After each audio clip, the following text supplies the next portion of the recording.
here I found myself a little having trouble deciding how to address my audience. If I'm indeed the most recently married man in this room, then I may be, in fact, the least well placed to pontificate on marriage-related topics. Having been married only 36 days, I can't claim to have reached any particular depths of understanding in a mystery marriage, and no longer being single, I no longer have access to the deep knowledge and relationship advice that God has bestowed upon so many single people.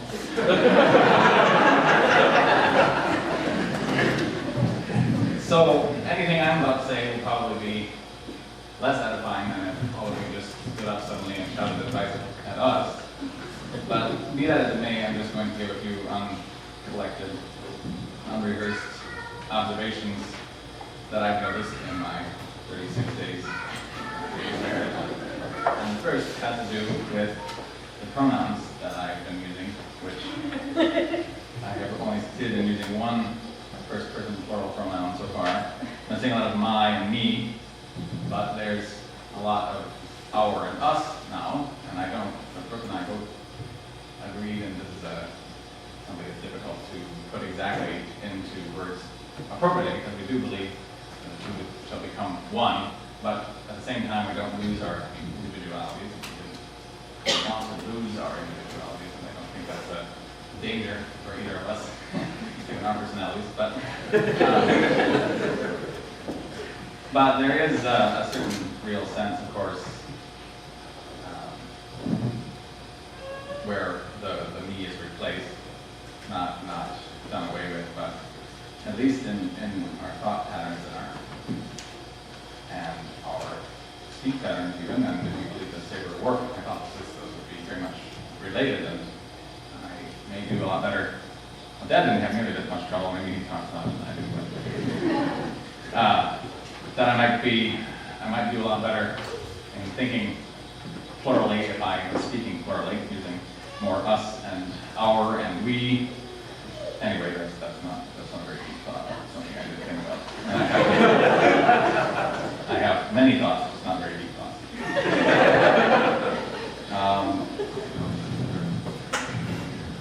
Very sensitive. Another one was silver linings and surprises.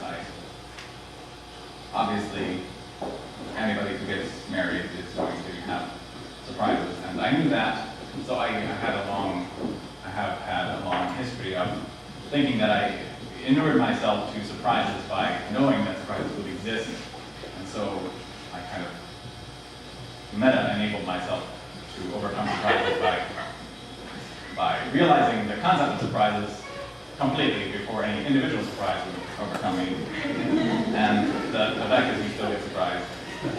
And that's good.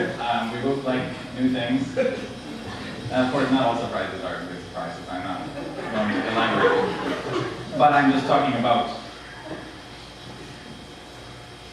this. The way we approach anything in life, surprises going to happen, and it is extremely important. Obviously, we all know that attitude is important, but I've always thought that attitude was an extremely important thing. I usually rated above aptitude. I remember having discussions with my mother about how much of a child's behavior, for example, is attitude versus aptitude. And I always thought it was attitude, and I figured I'm not going to pontificate on childbearing. I know I have a lot of advice to give right now for that. But anyway, attitude is important, and the attitude, silver linings, I guess, the key word I wrote down here. I mean, don't besides that, but any difficulty for those unpleasant surprises that we do have can have multiple effects on us, of course, but with the right attitude, any unpleasant surprise is, at the very least, and this isn't a very little thing, an opportunity to grow closer together. We're drawn by a common cord, a common thread of our love for each other and love for the Lord. And as we're drawn through perhaps many narrow spaces between rocks and hard places, we will be drawn together. Maybe the elegant word for a kind of squashing together. But we look forward to many surprises. Hopefully, I'm not bringing down a lot of too many unexpected things that I can't handle at once by saying that. But I do. Brooke and I, of course, want to be very close, and we're realizing even this early on that a lot of any difficulties or unexpected, perhaps unwelcome surprises, a priori unwelcome, but can be welcomed with the Lord's help, with our mutual understanding, respect, and desire for each other's good and benefit. And we're always, of course, looking to the long term. I always felt this was one of my issues of pride. I always felt that I would do better in a relationship because I knew to value the long term and not the short term. I'm very single then, of course, so I knew what things were about. But I'm not saying there's anything in that. I'm just meaning that, of course, we are looking forward to many happy years. The Lord will preserve us. We both have faith, and we know. And the long term is what matters, and not the short term, any difficulties or unwelcome or unexpected surprises that we do expect. And then finally, I just want to thank you all for coming. As some of you came from a very long way. We have people represented here from at least 3 different states, and some made a very long drive in the cold and the winter, and at least several of you are actually the second time you've been to our reception the same way, so that's very impressive as well. And I just want to thank you very much for taking the time and making the effort to come out. And hopefully I've held this microphone close enough that you could hear some of the words I was saying. And that's all I have. Thanks.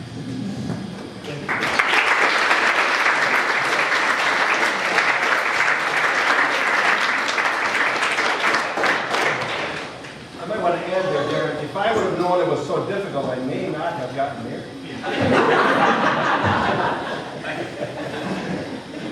Before we end the evening, does anybody have anything they want to say briefly? I figured it would come from a brother. He mentioned surprises, and I just want to tell you my surprise when I was at work. Late April, early May, and I get a text message from Darren. It got separated, half and half. And he's like, yeah, Mom might have told you that I'm going to be in town and you might be invited for dinner and you might want to meet Brooke. And I'm like, the wheels are starting to turn, and then the second half of the message comes up, or maybe know that she exists. I was several months behind the rest of my family. But I just remember, I believe I was at work and I was building like picnic tables outside. It was bright and it was sunny, but I was walking around in a daze for the rest of the day going, my brother has a girlfriend that he's bringing home to the parents, and I just could not wrap my head around this for the entirety of the day. And then it was a few weeks notice that I had, and I met her, and when I went out to California to the wedding, it was only the second time I met her, and she had been here how many times, but I was always working, I was always busy, and I couldn't make the wedding of my cousin over here, and all these things I missed. But one thing I know from seeing them together is that they instantly seemed to fit. I could see them together.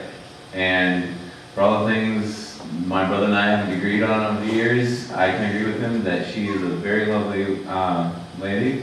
And I wish them all the best because I do believe God has good plans for them.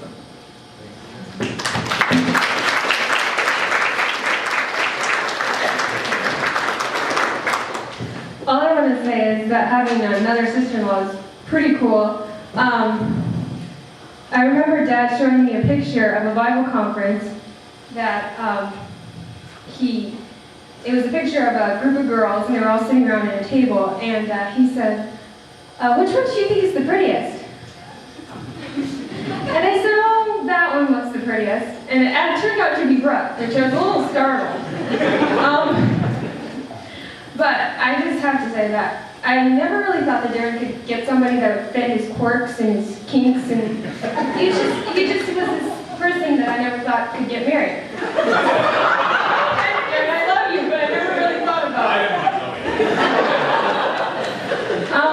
But seeing them together, as Weston said, they do fit together like perfectly, and I'm super and thrilled happy to have another sister. Thank you.